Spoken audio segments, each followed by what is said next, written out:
ओम नमः शिवाय। शिव जी सदा सहाय। ओम नमः शिवाय। गुरु जी सदा सहाय। जय गुरु जी। शुक्राना गुरु जी। संगत जी, शिव महाप्राण रुद्र संहिता भाग 4 का अध्याय फर्स्ट सेकंड चल रहा है। संगत जी, इसमें 8 अध्याय हैं, लेकिन इसका 2 भाग करेंगे। शुक्राना, क्योंकि पाठ बड़ा हो जाएगा, इसलिए सभी संगत को सुनने में दिक्कत ना हो। तो शुक्राना गुरु पिता जगत। जय गुरु जी। शुक्राना गुरु जी। ब्रह्मा जी की आज्ञा से कुमार का युद्ध के लिए जाना, तारक के साथ उनका भीषण संग्राम और उसके द्वारा तारक का वध। तत्पश्चात देवों द्वारा कुमार का अभिनंदन और स्तवन कुमार का उन्हें वरदान देकर कैलाश पर जा शिव पार्वती के पास निवास करना। तब ब्रह्मा जी ने कहा कि शंकर सुमन स्वामी कार्तिकेय, तुम तो देवादिदेव हो। पति सुत विष्णु और तारकासुर का यह व्यर्थ युद्ध शोभा नहीं दे रहा है, क्योंकि विष्णु के हाथों में तारक की मृत्यु नहीं होगी। यह मुझसे वरदान पाकर अत्यंत बलवान हो गया है। यह मैं बिल्कुल सत्य बात कह रहा हूँ। पार्वती नंदन, तुम्हारे अतिरिक्त इस पापी को मारने वाला दूसरा कोई नहीं है। इसीलिए महाप्रभु, तुम्हें मेरे कथनानुसार ही करना चाहिए। तुम शीघ्र ही उस दैत्य का वध करने के लिए तैयार हो जाओ, क्योंकि पार्वती पुत्र तारक का संहार करने के निमित्त ही तुम शंकर से उत्पन्न हुए हो। ब्रह्मा जी कहते हैं कि मुने, यूँ मेरा कथन सुनकर शंकर नंदन कुमार कार्तिकेय ठहाका कर हंस पड़े और प्रसन्नतापूर्वक बोले, तथास्तु, ऐसा ही होगा। तब महान ऐश्वर्यशाली शंकर सुमन कुमार तारकासुर के वध का निश्चय करके विमान से उतर पड़े और पैदल हो गए।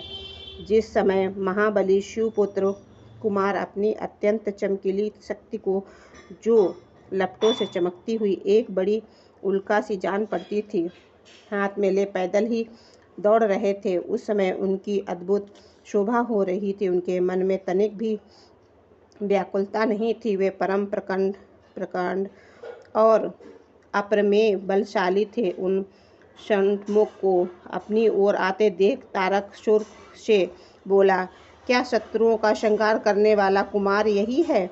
मैं अकेला वीर उसके साथ युद्ध करूंगा, और मैं ही समस्त वीरों, प्रथम गणों, लोकपालों तथा श्री हरि जिनके नायक हैं, उन देवों को भी मार डालूंगा। तदंतर देवताओं को दुर्वचन कहकर वह असुर तारक भीषण युद्ध करने लगा। उस समय बड़ा विकट संग्राम हुआ। तब शत्रु वीरों का संहार करने वाले कुमार ने शिव के चरणों का हमलों का स्मरण करके तारक के वध का विचार किया। फिर तो महातेजस्वी एवं महाबली कुमार रोष वेश में आकर गर्जन करने लगे और बहुत बड़ी सेना के साथ युद्ध के लिए डटकर खड़े हो गए। उस समय समस्त देवताओं ने यह जय जयकार शब्द किया और देवर्षियों ने ईष्टवाणी द्वारा उनकी स्तुति की। तब तक तारक और कुमार का संग्राम प्रारंभ हुआ, जो अत्यंत दुस्सह, महान, भयंकर और संपूर्ण प्राणियों को भयभीत करने वाला था। कुमार और तारक दोनों ही शक्ति युद्ध में परम प्रवीण थे, अतः अत्यंत रोष वेश से वे परस्पर एक दूसरे पर प्रहार करने लगे और पराक्रमी वे दोनों नाना प्रकार के पैतरे बदलने लगे, गर्जना कर रहे थे और अनेक प्रकार के दाव पेच से एक दूसरे पर आघात कर रहे थे। उस समय देवता, गंधर्व और किन्नर सभी चुपचाप खड़े होकर वहां दृश्य देखते रहे और उन्हें परम विस्मय हुआ। यहाँ तक कि वायु का चलना बंद हो गया, सूर्य की प्रभा फीकी पड़ गई और पर्वत एवं वन कानों सहित सारी पृथ्वी कांप उठी। इसी अवसर का हिमालय आदि पर्वत स्नेहीभूत होकर कुमार की रक्षा के लिए वहां आए। तब न उनकी पर्वतों ने भयभीत हो शंकर एवं गिरिराज के पुत्र कुमार उन्हें सत्तावना देने वाले हुए। कुमार ने कहा कि महाभाग पार्वतों, तुम लोग खेद मत करो, तुम्हें किसी प्रकार की चिंता नहीं करनी चाहिए। मैं आज तुम सब लोगों की आंखों के सामने ही इस पापी का काम तमाम कर दूंगा। यो उन पर्वतों तथा देवगणों को ढाढ़स बंधाकर कुमार ने गिरिराज और शंभु को प्रणाम किया तथा अपनी कांतमती शक्ति को हाथ में लिए शंभुपुत्र कुमार महाबली तथा महान ऐश्वर्यशाली तो थे ही।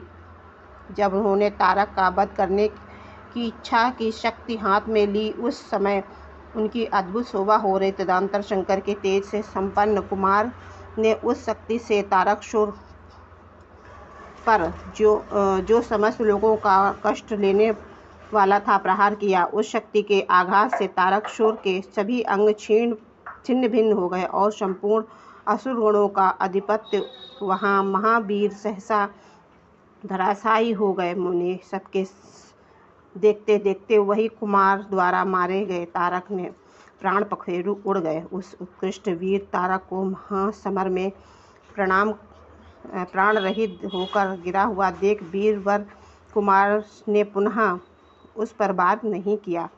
उस महाबली दैत्यराज तारक के मारे जाने पर दैत्यों ने बहुत से असुरों को मौत के घाट उतार दिया। उस युद्ध में कुछ असुरों ने भयभीत होकर हाथ जोड़ लिए, कुछ के शरीर छिन्न भिन्न हो गए। हजारों दैत्य मृत्यु के अतिथि बन गए। कुछ शरणार्थी दैत्य अंजलि बांधकर पाही पाही रक्षा कीजिए यूँ पुकारते हुए कुमार के शरणापन्न हो गए और कुछ मार डाले गए। कुछ दैत्य मैदान छोड़कर भाग गए। सहसों दैत्य जीवन की आशा से भागकर पाताल में घुस गए। उन सब की आशाएं भग्न हो गईं और मुख पर दीनता छाई हुई थी। जय गुरु जी, शुक्राना गुरु जी। संगति जी, पाठ बड़ा है तो सुनने में दिक्कत ना हो, इसलिए इसको 2 भागों में करेंगे। शुक्राना गुरु पिता, अनंत कोटि शुक्राना। जय गुरु जी, शुक्राना गुरु जी।